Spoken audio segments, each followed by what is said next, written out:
Bismillahirrahmanirrahim. Assalamu alaikum, dear students. I hope you all are in good health. Today is a third lesson of geography, and I am your teacher Nida Sami. We are learning chapter number 6 of Geography, Changing Earth and Human Activities. And today we will learn about the types of erosion. At the end of today's lesson, you all will be able to identify the types of erosion as it is continued from our previous lesson, and today we will cover the next types. Explain the effect of the processes of coastal erosion on landforms. In our previous lesson, we were learning about water erosion, and one of the type of water erosion is the stream erosion. If we talk about stream erosion, we say that basically stream क्या है? Stream is a running water body, okay, that is moving continuously, यानी मुसलसल जो पानी चल रहा है on the surface of water in a narrow channel form, उसको हम कहते हैं stream basically. तो इसके लिए हम जो है वो एक स्मॉल रिवर की टर्म भी यूज़ करते हैं. तो स्ट्रीम इरोजन बेसिकली कैसे होती है, इसमें हम कहते हैं पहले तो जो हमारे पास प्राइमरी सोर्स है या प्राइमरी फोर्स है जो कि इरोजन कॉज करती है वो है वाटर. बिकॉज हमने कहा कि वाटर जो है वो liquid and it moves continuously, और स्ट्रीम में भी हमने यही बात की कि ये वो वाटर है जो कॉन्टीन्यूसली मूव करता है. तो जब वाटर कॉन्टीन्यूसली मूव करता है तो अपने साथ अल्टीमेटली जो ब्रोकन पीसेस है रॉक्स के वो लेके जाता है. जैसे आपने वाटरफॉल के केस में देखा होगा कि जब पानी ऊपर से नीचे की तरफ गिरता है तो सराउंडिंग पे जो भी रॉक पीसेस हैं वो अक्सर जो है वो उस पानी के साथ ही नीचे गिरते हैं, ठीक है, जिसको हम टम्बलिंग रॉक्स की टर्म जो है वो यूज़ करते हैं इसके लिए. और बाद में वही जो पीसेस हैं वो मूव करते हैं वाटर के साथ आगे की तरफ. और इसी के साथ साथ हमारे पास जो है वो केमिकल वेदरिंग भी हो रही होती है, यानी उन्हीं रॉक्स के अंदर मौजूद जो मिनरल्स हैं वो ब्रेक डाउन हो जाते हैं, डिज़ोल्व हो जाते हैं, जिसकी वजह से जो रॉक्स हैं वो ब्रेक डाउन हो जाती हैं पीसेस के अंदर, और वही जो डिज़ोल्व मटेरियल है उसको जो है वो स्ट्रीम डाउनवर्ड मूव करवाती है. ठीक है, बेसिकली जो स्ट्रीम है वो फ्रॉम अपवर्ड टू डाउनवर्ड जो वाटर की मूवमेंट है उसको हम बेसिकली जो है वो कहते हैं, क्योंकि ये पहाड़ों की तरफ से आ रहा है, हाईलैंड्स की तरफ से आ रहा है.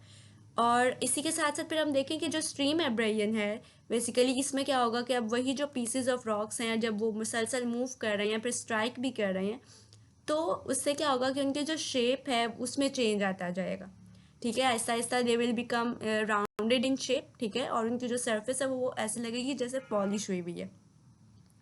और अगर हम देखें तो जो हैवी बोल्डर्स होते हैं, हैवी बोल्डर्स में हमारे पास जो बड़े बड़े जो रॉक के पीसेस हैं या बड़े बड़े जो स्टोन्स हैं वो आते हैं. अब वो खुद तो मूव नहीं करेंगे, उनको मूव करवाने के लिए हमें कोई स्ट्रॉन्ग फोर्स चाहिए, यानी कि जो स्ट्रॉन्ग विंड्स या आप जिसे कहते हैं कि आंधी या तूफान के साथ जो है वो मूव करेंगे. ठीक है, तो हैवी रेन्स की फॉर्म में जो है ये मूव करते हैं. और हम ये कहते हैं कि वो एरियाज़ जहाँ पे जो रिवर है जहाँ पे उसकी ओरिजिन है, यानी कि जहाँ से रिवर जो है वो स्टार्ट हो रहा है, तो वहाँ से जो इसी तरह की जो छोटी छोटी स्ट्रीम्स हैं ये मिलती हैं और ये मिलके एक जो है वो वैली बनाती हैं. यानी एक जगह जो नेटवर्क है वो एक जगह से आ रहा है फिर दूसरी जगह से आ रहा है, तो वो मिलके जो है वो एक वैली की जो है बेसिकली मेन वैली बनाती हैं. और इसी तरह आहिस्ता आहिस्ता जो स्ट्रक्चर है उसके अंदर जो है वो चेंज आता जाता है. तो हम ये कहते हैं कि over time we can say कि जो हमारे पास सोर्स है वैली का, ठीक है, वो आहिस्ता आहिस्ता जो है वो उसकी जो स्लोप है वो इंक्रीज़ होती जाती है. और इसमें हमारे पास फिर अगर हम देखें तो इसी वैली के जो कि हमारे पास ओरिजिनेट होगी एज दिस रिजल्ट, तो उसमें हमारे पास जो दूसरा एंड होगा might be there will be a coast of a sea. ठीक है, यानी कोई भी कोस्ट हो सकता है सी का, तो उसके साथ जाके जब वो ही जो हमारे पास स्ट्रीम है जब वो मीट करेगी तो वो हमारे पास क्या करेगी कि जो भी लोडेड मटेरियल है या पीसेस हैं स्टोन्स के या रॉक्स के, उनको वो जो है लोड कर देगी डेल्टा के ऊपर. ठीक है, ये सारी जो टर्म्स हैं बेसिकली डेल्टा हम कहते हैं कि एक जो है वो एक ट्रायंगुलर शेप स्ट्रक्चर है जिसमें हमारे पास डिफरेंट प्लेसेस से जो हमारे पास स्ट्रीम्स हैं वो आ रही हैं और वो आके एक पॉइंट पे जो है वो मर्ज कर रही हैं और अपना सारे का सारा जो सेडिमेंट है वो एक जगह पे जो है वो डिपॉजिट कर रही हैं. ठीक है, next we have river erosion. अगर हम इसको कंपेयर करें स्ट्रीम इरोजन से, तो स्ट्रीम्स बेसिकली जो है वो स्मॉल वाटर बॉडीज़ हैं एज़ कम्पेयर टू रिवर्स. और स्ट्रीम इरोजन में बेसिकली डाउनवर्ड कटिंग होती है क्योंकि हमने कहा कि वाटर जो है वो हाई लैंड से लो लैंड की तरफ मूव कर रहा है. और इसी तरह जो रिवर्स है अगर हम उनको कंपेयर करें तो रिवर्स में बेसिकली जो है इनकी जो स्पीड है रिवर वाटर की वो as compare to stream slow होती है. तो हम ये कह सकते हैं कि यहाँ पे जो इरोजन होती है वो बेसिकली लेटरल इरोजन होती है, और वी कैन से द जो है साइड वे से जो है वो कटिंग होती है इस पे, ठीक है। तो जो स्ट्रीम्स हैं उनमें हमारे पास देखने में आता है कि वहाँ पे जो है वो एक वी शेप्ड वैलीज जो हैं वो बनती हैं, और जो रिवर्स हैं या रिवर इरोजन है उसके रिजल्ट में हमारे पास जो है वो वाइड वैलीज बनती हैं। ये कुछ जो है वो शॉर्ट से इंट्रोडक्शन और शॉर्ट से डिफरेंस है इन दोनों के अंदर। अब ये देखना है कि जो रिवर इरोजन है इसका कंट्रोल, यानी कि जब हमने कहा कि इरोजन जो है वो बेसिकली एक नेचुरल प्रोसेस है, क्योंकि जो इसके फैक्टर्स हैं जो इरोजन कॉज करते हैं वो नेचुरल हैं, लाइक विंड और वाटर, ठीक है। तो अब यहाँ पे जब यही जो मेजर फैक्टर्स हैं, अक्सर ऐसा होता है कि यही जो इरोजन है ये जिस जगह पे हो रही है वहाँ पे कुछ डैमेज कॉज कर सकती है, यानी वहाँ पे रहने वाले लोगों को कोई नुकसान हो सकता है, ठीक है। तो उससे हम बचने के लिए कौन से प्रिवेंटिव मेजर्स कर सकते हैं, यानी इस रिवर इरोजन को कंट्रोल किस तरह से किया जा सकता है कि जो इतना सारा मटेरियल है वो एक जगह से दूसरी जगह जो है वो मतलब बहुत ज़्यादा ट्रांसपोर्टेशन जो है वो भी उस जगह को जो है वो नुकसान देती है। तो एक तो हमारे पास मेथड है रिप रैप का। रिप रैप हम कहते हैं पाइल्स ऑफ लार्ज रॉक्स, ठीक है, यानी बड़ी बड़ी जो रॉक्स है ना उनको हम क्या कर देते हैं एक किनारे के ऊपर जो है ना या हम कहें कि बैंक जो है रिवर का उसके ऊपर जो है वो उसको जो है वो डिपॉजिट कर दे। जैसे आपको जो सेकंड पिक्चर है उसके अंदर नज़र आ रहा है कि एक जो है नेटवर्क और एक लेयर बना दी गई है रॉक्स की, बड़े बड़े पीसेस जो हैं स्टोन्स के वो हमने जो है वो एक जगह रख दी है, ठीक है। जैसे हम किसी भी डोर के आगे जो है वो एक हर्डल रख दिया हमने, ठीक है, ताकि अब वहाँ से जो पानी है वो जो है वो बिल्कुल भी पास आउट ना हो सके। इसी तरह सेकंड जो हमारे पास मेथड है वो है गेबियंस का। गेबियंस में हम कहते हैं बेसिकली केजेस होते हैं वायर के बने हुए, ठीक है, जैसे आपको फर्स्ट पिक्चर में नज़र आ रहा है कि इसमें जो है वो केजेस बने हुए हैं और उसके अंदर जो है वो रॉक के पीसेस जो है वो लगाए गए हैं, और इनको जो है वो हम लोग एक तरह से क्लिफ साइड पे जो है वो लगाते हैं ताकि जो सेडिमेंट्स हैं वो वाटर के साथ मूव ना करें, या रॉक पीसेस जो हैं वो वाटर के साथ मूव ना करें। और थर्ड जो हमारे पास है वो है वेजिटेशन, यानी हम जो है वो प्लांट्स की जो है ग्रोथ वहाँ पे करवाएं, और क्योंकि प्लांट्स भी जो है वो ऐसा करते हैं कि वो एब्जॉर्ब कर लेते हैं। तो इससे क्या होता है कि जो भी इरोजन का जो थ्रेट है वो कम हो जाता है और मिनिमाइज हो जाता है। तो ये सारे के सारे जो बेसिकली मेथड्स हैं ये बेसिकली रिवर इरोजन कंट्रोल को शो कर रहे हैं, और इससे क्या होता है कि फ्लड के जो चांसेस हैं वो कम हो जाते हैं। The next is the run of erosion. Run of की जो टर्म है वो बेसिकली यूज़ होती है फ्लो के लिए, ठीक है, यानी जो फ्लो ऑफ वाटर है फ्रॉम द सरफेस।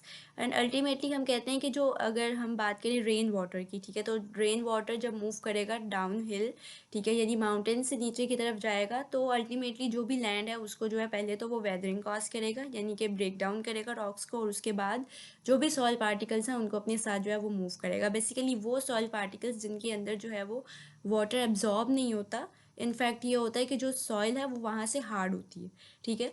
तो अगर हम ये कहते हैं कि जो बेयर सॉइल होती है, यानी जिसके अंदर जो बिल्कुल वो ज़्यादा लाइट वेट होती है, उसके अंदर जो है वो वाटर की एब्जॉर्प्शन बहुत कम होती है, तो वो लाइट वेट होती है जिसकी वजह से उसको जो है वो अपने साथ कैरी करना जो है वो बहुत ज़्यादा ईजी होता है, ठीक है। तो बेयर सॉइल जो है वो ज़्यादा जल्दी इरोड हो जाती है एज़ कम्पेयर टू वो सॉइल जो कि कवर होती है वेजिटेशन के अंदर, यानी कि हम ये कह सकते हैं कि जो प्लांट्स से जो कवर्ड है सॉइल वो इतनी जल्दी इरोड नहीं होती। तो हमने जो है वो हम ये भी देखते हैं कि बेसिकली जो हमारे पास एफॉरेस्टेशन है, यानी कि जो ट्रीज़ लगाने का जो प्रोसेस है, या जो हमारे पास प्लांटेशन है बेसिकली ट्रीज़ की, उसका एक फ़ायदा हमें ये भी होता है कि वो इरोजन को जो है वो मिनिमाइज़ कर देता है, क्योंकि प्लांट्स की जो रूट्स हैं वो सॉइल के अंदर ग्रो करती हैं और उससे जो है वो एक ग्रिप रख लेती हैं लैंड के ऊपर, जिसकी वजह से जिस लैंड के ऊपर प्लांट्स होंगे वहाँ से जो सॉइल है वो इजीली इरोड नहीं होगी, यानी कि आगे की तरफ मूव नहीं करेगी वाटर के साथ। तो रन ऑफ इरोजन को भी जो है वो हम प्रिवेंट कर सकते हैं अल्टीमेटली प्लांट्स के साथ, ठीक है, यानी कि प्लांटिंग करेंगे ट्रीज़ की। इसी तरह जो हमारे पास एक बैरियर फंक्शन है यहाँ पे, वो ये है कि हम जो है वो वाटर की डायरेक्शन को चेंज कर दें, ठीक है, यानी कि जो बेसिकली रुकावट है कि एक ही डायरेक्शन में जब वाटर फ्लो करेगा तो अल्टीमेटली वो प्रॉब्लम कॉज करेगा, उसी जगह पे बार बार जो है वो इरोजन होती रहेगी, तो मटीरियल जो है वहाँ से वो ज़्यादा इरोड हो जाएगा। तो वाटर की जो डायरेक्शन है उसको चेंज कर दिया जाए, यानी कि कोई और जो साइड वे है वो बना दिया जाए इसमें। और इसी तरह जो है हमारे पास ड्रेनेज सिस्टम है, यानी कि हमारे पास जो वाटर के जो लिए जो भी एक प्रॉपर सिस्टम हो जिसमें जो वाटर है वो ग्राउंड के अंदर एब्जॉर्ब हो जाए, बजाय इसके कि वो जो सरफेस के ऊपर जो मटेरियल है वो उसको अपने साथ जो है वो फ्लो करके ले जाए। तो इस तरह से जो है वो हम लोग रन ऑफ इरोजन को जो है वो प्रिवेंट कर सकते हैं, एक तो ड्रेनेज सिस्टम प्रॉपर बना के, और एक जो है वो हमारे पास वाटर की डायरेक्शन को चेंज करके। ये जो आपको पिक्चर नज़र आ रही है ये बेसिकली एक टेरेस फार्मिंग की है जो कि हुंजा वैली में, ठीक है। और इसी के रिजल्ट में हमें ये भी देखने में मिलता है कि मुसलसल जब एक ही जगह से रन ऑफ होता है तो उससे लैंड स्लाइडिंग के चांसेस भी इंक्रीज होते हैं। The next we have wind erosion. Wind erosion में हम बात करते हैं कि ट्रांसपोर्टेशन ऑफ डस्ट और sand particles through wind from one place to another. Okay, so जैसे हमने वाटर में कहा कि वहाँ पे तो वाटर रोल प्ले कर रहा था, यहाँ पे विंड रोल प्ले करती है। और बेसिकली ये विंड इरोजन उन जगहों पर ज़्यादा होती है जहाँ पे ड्राई सॉइल होती है, यानी कि जहाँ पे रेनफॉल की रेंज जो है वो बहुत ज़्यादा कम होगी। और अमूमन हमें ये ज़्यादातर अगर हम बात करें तो जो हमारे पास लोअर पंजाब या जो बलूचिस्तान वाला एरिया है वहाँ पे हमें जो है वो ये चीज़ें ज़्यादा नज़र आती हैं। जो डेजर्ट एरियाज़ हैं वहाँ पे विंड इरोजन ज़्यादा होती है, और अल्टीमेटली इसके फिर कुछ इफेक्ट्स भी होंगे, जैसे कि वाटर इरोजन के थे, लैंड स्लाइडिंग हो रही थी, फ्लड्स आ रहे थे। इसी तरह यहाँ पे भी डैमेज होता है फार्म लैंड को किस तरह से डैमेज होता है कि हम कहते हैं कि जो हमारे पास टॉप सॉइल होती है, टॉप लेयर जो होती है सॉइल की, वो होती है रिच बहुत ज़्यादा न्यूट्रिएंट्स में, ठीक है। यानी कि उसके अंदर वो सारे न्यूट्रिएंट्स प्रेजेंट होते हैं जो क्रॉप की ग्रोथ के लिए, यानी क्रॉप्स को ग्रो करने के लिए बहुत ज़्यादा ज़रूरी होते हैं। तो जब वही टॉप सॉइल जो है वो विंड के साथ मूव कर जाएगी तो क्या होगा कि अब वहाँ पे जो न्यूट्रिएंट रिच सॉइल है वो तो कम हो जाएगी, तो क्रॉप्स की जो ग्रोथ है वो तो अब क्या हो जाएगी, कम हो जाएगी, ठीक है। तो इसलिए हम कहते हैं कि सॉइल लॉस होता है, यानी कि क्रॉप की जो ग्रोथ है उस पर अफेक्ट आता है, ठीक है। और इसके साथ साथ जो है वो रोड्स के ऊपर या बिल्डिंग्स के ऊपर ही हमें बहुत ज़्यादा जो है वो एक पाइलिंग अप जो है ना वो डस्ट की नज़र आती है। और इसी तरह हम कहते हैं कि हेल्थ के ऊपर भी अफेक्ट आता है। हेल्थ के ऊपर कैसे अफेक्ट आएगा कि मोस्ट ऑफ अस हम कहते हैं कि जब एयर को इनहेल करते हैं तो हमें जो है वो स्नीजिंग या कफिंग जो है वो बहुत ज़्यादा स्टार्ट हो जाती है। और इसी तरह जब ये हमारी आंखों में जाता है तो उससे भी इरिटेशन कॉज होती है। और इसी के साथ साथ हम कहें कि हमारे पास जो है वो सेफ्टी इश्यूज़, यानी कि एक्सीडेंट्स बहुत ज़्यादा होते हैं। जो हमारे पास बहुत सीवियर किस्म के सैंडस्टॉर्म्स हों, तो अगर हम कहें कि हम बाहर निकले हैं और एक जो है वो स्ट्रॉन्ग विंड है, ठीक है, बाहर, तो उससे क्या होगा कि हमारे लिए जो ट्रैवलिंग है वो बहुत ज़्यादा मुश्किल हो जाएगी, कि वही जो डस्ट स्टॉर्म्स है वो हमारे आंखों में जाएगा और हमारे लिए जो ड्राइविंग है वो बहुत ज़्यादा मुश्किल हो जाएगी।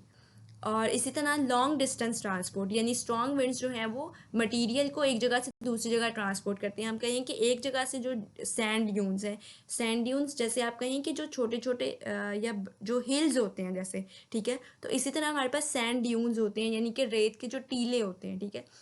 अब उसमें क्या होगा कि विंड जो है वो एक जगह से उन्हीं सैंड ड्यून के पार्टिकल्स को मूव करेगी दूसरी प्लेस पे, ठीक है। अब यहाँ पे जो आपको सेकंड डायग्राम नज़र आ रही है, it is basically called dune migration, ठीक है, क्योंकि यहाँ पे जो मटेरियल है वो ट्रांसपोर्ट कर रहा है, ठीक है, एक जगह से दूसरी जगह क्योंकि जा रहा है, तो इसको हम बेसिकली माइग्रेशन कहते हैं, ठीक है, यानी एक जगह से दूसरी जगह जाना। और क्योंकि ये सैंड ड्यून्स की माइग्रेशन है तो इसलिए हमने इसको ड्यून माइग्रेशन का नेम दिया, कि एक जगह से जो मटीरियल है वो विंड के थ्रू फॉर्मर पोजीशन, यानी जो प्रीवियस पोजीशन थी वहाँ से मूव करेगा टू द न्यू प्लेस, ठीक है, फ्यूचर पोजीशन, और वहाँ पे जाके दोबारा से जो है वो एक न्यू सैंड ड्यून जो है वो बना देगा, ठीक है। तो it is whole basically called as dune migration which is causing due to the wind erosion. Next we have the methods to prevent wind erosion, ठीक है, जैसे हमने वाटर में पढ़ा इसी तरह हमारे पास विंड इरोजन के लिए भी प्रिवेंटिव मेजर्स हैं। तो सबसे पहला है वेजिटेशन कवर, यानी कि प्लांट्स को यूज़ करना है हमने, क्योंकि प्लांट्स की जो रूट्स हैं वो अल्टीमेटली क्या करती हैं, ग्रिप कर लेती हैं सॉइल को, जिससे जो ट्रांसपोर्टेशन है या इरोजन है उसके चांसेस कम हो जाएंगे, ठीक है। तो हम ग्रासेस को, श्रब्स को, या इवन जो राइस के या वीट के जो स्टॉक्स होते हैं, ठीक है, उनको भी यूज़ कर सकती हैं एज अ बैरियर, ठीक है, यानी वो भी लगा सकते हैं। तो बेसिकली इसी तरह हमारे पास मॉइस्चर रिटेंशन है, यानी जो सॉइल हम यूज़ करें वो मॉइस्ट सॉइल हो, क्योंकि जो मॉइस्ट सॉइल होती है यानी जो अपने अंदर वाटर को एब्जॉर्ब कर लेती है, ठीक है, जिसको आप बहुत कॉमनली या सिंपली आप कह सकते हैं कि जो गीली मिट्टी है, ठीक है, जो उसका जो वेट है वो as compare to dry soil थोड़ा सा ज़्यादा होता है, जिसकी वजह से उसको कैरी करना मुश्किल होता है।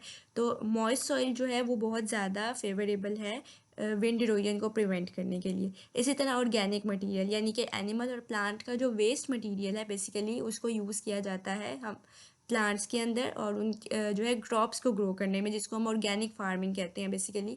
कि एनिमल का जो वेस्ट है जिसको हम मैन्योर कहते हैं, और जो प्लांट का वेस्ट है लाइक जो ड्राइड लीव्स वगैरह या जो गले सड़े जो भी या रॉटन जो फ्रूट्स वगैरह होते हैं उनको भी यूज़ किया जाता है फॉर द क्रॉप फार्मिंग। ठीक है, तो इससे भी जो है वो इरोजन जो है वो प्रिवेंट होती है। इसी तरह मल्चिंग है। मल्चिंग में क्या है कि हम चैनल्स के अंदर जो है वो ग्रो करते हैं प्लांट्स को, जिस और उससे भी क्या होता है कि जो उस एरिया में सॉइल है वो ग्रिप हो जाती है, यानी कि होल्ड हो जाती है प्लांट से, और उससे क्या होता है कि जो चांसेस है इरोजन के वो कम हो जाते हैं। तो इन सब मेथड से हम क्या कर सकते हैं, विंड इरोजन को प्रिवेंट कर सकते हैं। Next we have effects of coastal erosion on landforms. अब इसमें हम बात करते हैं बेसिकली कि कोस्टल इरोजन जो हुई उसका लैंड फॉर्म के ऊपर, मतलब लैंड फॉर्म को किस तरह से शेप अप करती है कोस्टल इरोजन। तो हमने देखा लास्ट टाइम कि इसमें जो डिफरेंट प्रोसेसेस होते हैं लाइक एब्रेजन और हाइड्रोलिक एक्शन वगैरह।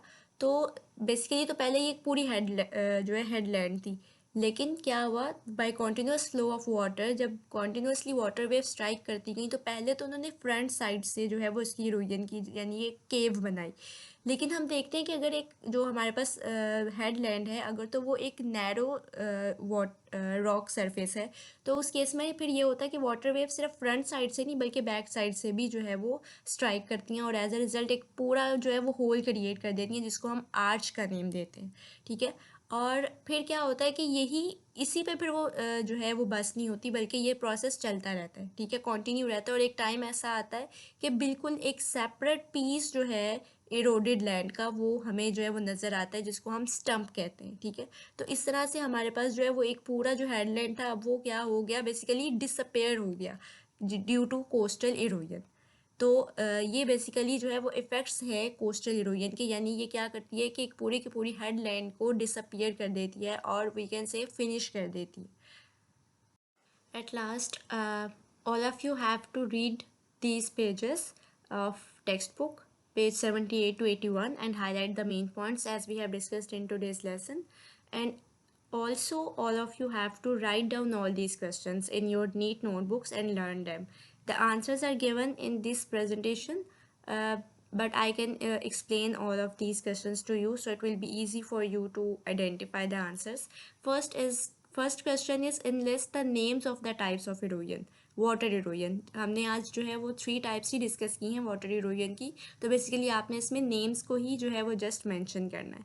उसके बाद आपने जो है वो 3 वेज बताने हैं, ठीक है, जिनसे हम रिवर इरोजन को जो है वो कंट्रोल कर सकते हैं, और वो हमने पढ़े हैं कि प्रिवेंट कैसे कर सकते हैं हम रिवर इरोजन को। इसी तरह आपने रन ऑफ इरोजन को डिफ़ाइन करना है और उसके साथ साथ कोई भी एक वे बताना है कि हम इसको प्रिवेंट कैसे कर सकते हैं। फिर आपने विंड इरोजन को डिस्क्राइब करना है, ठीक है, मींस इसको डिफ़ाइन ही करना है आपने। ठीक है, और इसके साथ साथ आपने नेक्स्ट क्वेश्चन में क्वेश्चन नंबर 5 में इसके जो है वो इफ़ेक्ट्स बताने। ठीक है, जो आपके पास जो है वो स्लाइड नंबर 6 के अंदर जो है विंड इरोजन के साथ हमने डिस्कस किए। उसके बाद जो है लास्ट क्वेश्चन उसमें आपने कोई से 3 वेज बताने हैं टू प्रिवेंट विंड इरोजन। ठीक है, हमने ऑल अबाउट 4 मेथड्स जो हैं वो पढ़े हैं, तो इसमें से कोई से 3 मेथड्स जो हैं वो आप लिख सकते हैं। ठीक है, तो और इसके साथ साथ आपने इन सबको लर्न भी करना है।